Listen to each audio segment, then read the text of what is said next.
All right, in this tutorial, I'm going to show you how to create this layout using HTML and CSS.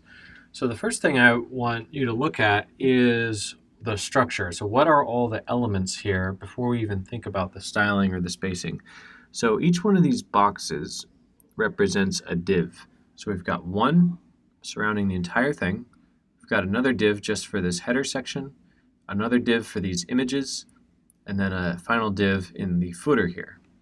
So think about those and how they are placed inside of each other or embedded inside of each other, and think about what that would look like in terms of the opening and the closing div tags. All right. So since we have a div wrapping everything, we're going to start with a div. But first we just want to do the typical body, close that out. And then I like to create some space there. So remember, all HTML content tags, things that you see in the browser window, those go inside of the body. Everything else, like links or styling or things that you don't see right on the page, those go outside of the body. So the first one, like I mentioned, was div. So I'll close that.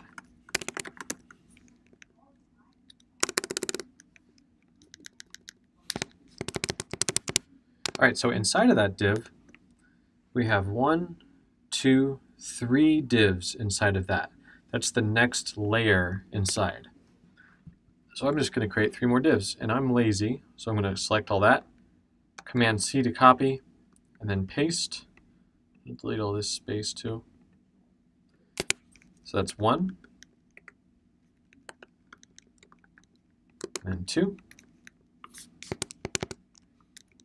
and 3. And it's reminding me to save, so I'm going to go ahead and save.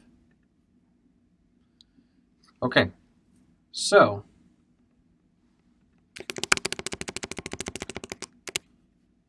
as you can see, I'm using indentation to help me visually see the hierarchy of things, see what's inside of what. So we've got divs surrounding the whole thing. We've got 3 other divs inside of that one.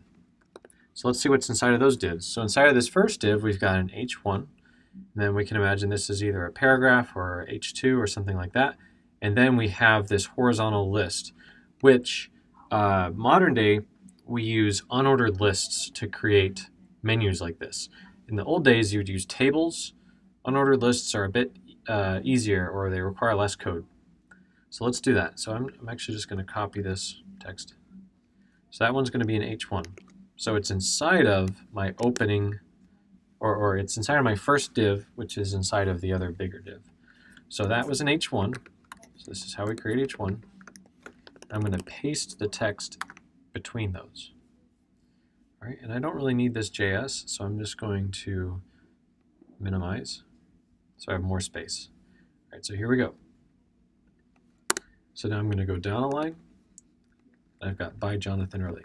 Like I mentioned, you can use any of the headers or paragraph for this one. I'm just going to use an H2. Paste that. Okay. Now we have this menu inside of the div. So to do that, you create an unordered list. So UL. And you notice I'm opening and closing all of my tags at the very beginning before I put any content in it. That's going to make sure that I don't accidentally forget to add the closing tag later, because that's a really common mistake people make. All right, so inside of the unordered list, we have our list items. So I'm going to create one, and I'm just going to copy it. And I think there are 5 total.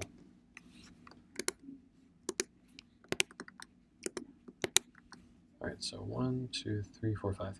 So now I just put the text that's inside of those. So apps, games, movies, books, newspapers.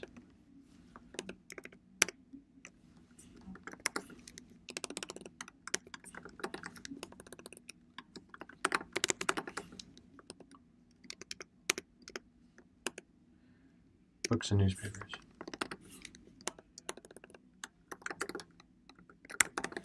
You'll see down here the way it's being rendered, it's stacking them vertically. Once we add the CSS over here, they're actually going to stack horizontally. All right, so now I've got everything that's going to be inside of my first box. So now I'm going to create several images inside of my second box. So I've already created that div right here. And so I'm just going to add a bunch of images in there. So img src equals, and that is the format for an image. You'll want to memorize that. Okay, img space src equals quote, and inside of those quotes is the URL of the image, or the source of the image. So I'm just going to paste. So let me paste. So there's 6 of them. So 1, 2, 3, 4, 5, 6. Delete that last one. Okay, and then finally I've got my last div, and inside of it I have this text, which I'm just going to use a paragraph. So here's my last div, P for paragraph. All right, so now you can see this is an unstyled page, but structurally everything is there. So now what I have to do to get this to look like this is all in the CSS. Okay, so now let's just kind of take a look here. So there's some spacing here, and it's probably about 20 or so pixels of padding. Remember, the padding is the space that goes inside of an element. So it's between the border of the element and inward towards the content. And what I want to do is, just so I can visualize what these things look like, I'm going to add borders to all my divs. So I'm going over to the CSS, and I'm going to style my div. So I type my selector, which is div, and then curly brackets. This is the format for every single style that you're ever going to do. Anything you want to style, you give the name of the tag, or the class, or the ID. Thank you. And then you have curly brackets, and inside of those, that's where we put all of our properties and values. So do not be putting HTML anywhere on this side. This is all selectors, properties, and values. So what's the property we want to affect? We want to affect the padding. So we're going to type padding. All right, how much padding do we want? 20 px, or 20 pixels. You notice I just have a little bit of extra syntax here. So there's the colon between the property and the value, and then we end each property value pair with a semicolon. So if I add any more property values, I'm going to add them after the semicolon, but I'm keeping them between these curly brackets because everything between these curly brackets is going to be applied to this selector. If I start typing stuff out here, it's not going to affect this at all because it's not between those brackets. Okay? So, like I mentioned earlier, I want to add a border to all my divs.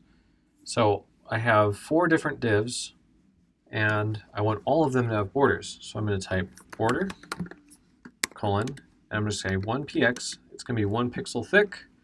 The color is going to be 000 for black. And then we have to type the style. So this is like dashed, dotted, or solid. So I'm going to type solid. Now you'll notice I've got borders around all my divs so I can see where they're at. And you'll notice they come right together here, whereas here we have some spacing around them. So that is where we're going to do margin.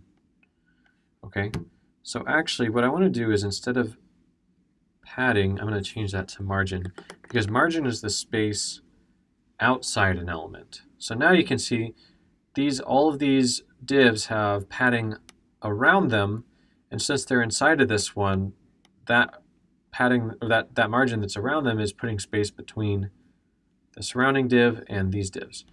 But I also want padding on the inside, because as you can see here, this is coming right up against the edge. So I'm just going to add that back in. So padding 20px. So now I've got padding in both instances. But you'll notice this is twice as wide now because the padding and the margin sort of added up. So I'm not going to be too much of a stickler for this. At this point, I just want to make sure that we get the basic layout. Okay, so now we look, and I mentioned I wanted to make this menu out of the unordered list. So the way I'm going to do that is over here, I'm going to create a new style for the list items. I'm going to do curly brackets, and I'm going to type float : left. And voila, you see them all stacked up next to each other. But now, they're all kind of overlapping. But I got the first step right, which is just to get them horizontal. Also, they all still have these bullets, which I don't want. All right, so for these ones, I'm going to type padding, and I'm going to change it a little bit. I only want padding to the right side of it to put spacing around it. Actually, you know what? Never mind, scratch that. I'm going to do 10 px padding. And now it kind of goes down a little bit. So I might have to do a little bit of rearranging. And I actually want to put a border around each of my list items.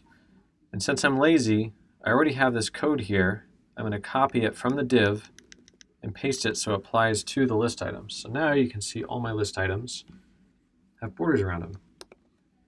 And here we can see the width is pretty consistent. So I'm actually just going to tell, right now the width is based on how many letters are in each list item. I'm just going to set the width to maybe 200 px, which that was a little too much, I think, so I'm just going to make it 100. There we go. And then to get rid of those bullets, I think it's list-style.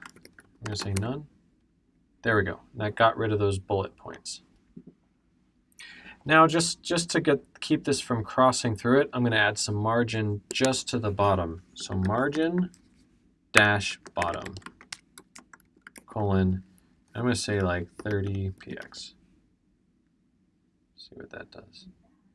And I might actually have to, oh, you know what? So I'm going to teach you a new trick. So there's a thing, when we have a float, it can tend to cause issues like the issue we're seeing right here, where things just continue wrapping around. So at some point, we have to tell it to stop floating, to end the float. And one of the most common ways of doing this is just, actually, you know what? I'm going to try something new. Bear with me.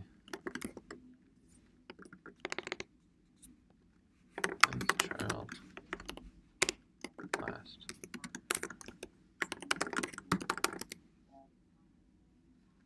Or maybe it's just last. Okay, so that didn't work. So what I'm going to do is I'm going to create a div, give it a class of clear,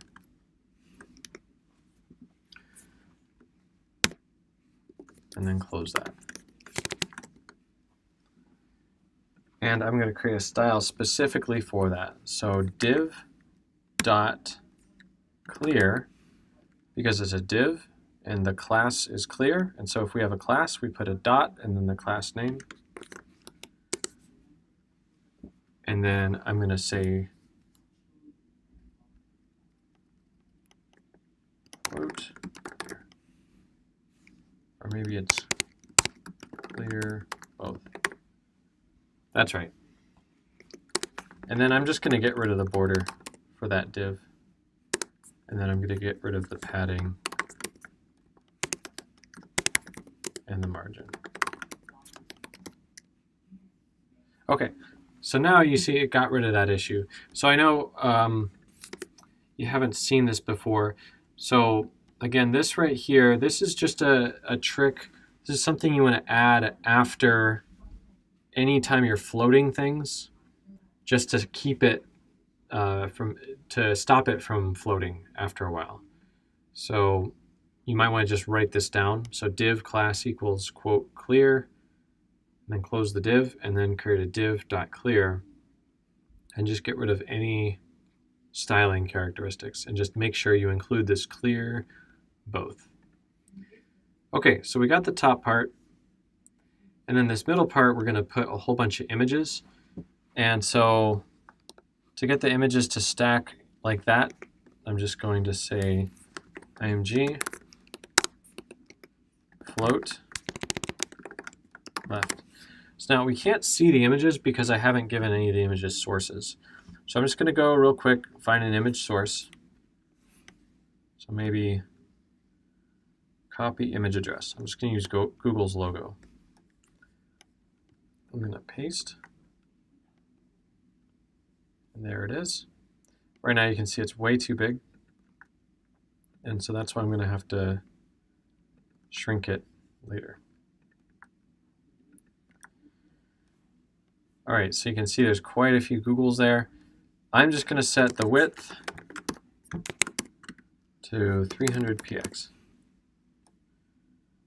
And I'm going to put some padding around it. Actually, I'm going to put margin around it. And make it just a little bit smaller. All right, and you notice we're getting this footer thing wrapped around it too. So what do we have to do? We have to add that clear again. So the way we do that is, since we already have the CSS, we're just going to copy this code. Copy. Now we're going to paste it right here. And now you notice it stopped wrapping around it. All right, so the very last thing I'm going to do, because right now we didn't set any width to our layout. Right now it's just going to flex to match whatever the layout is.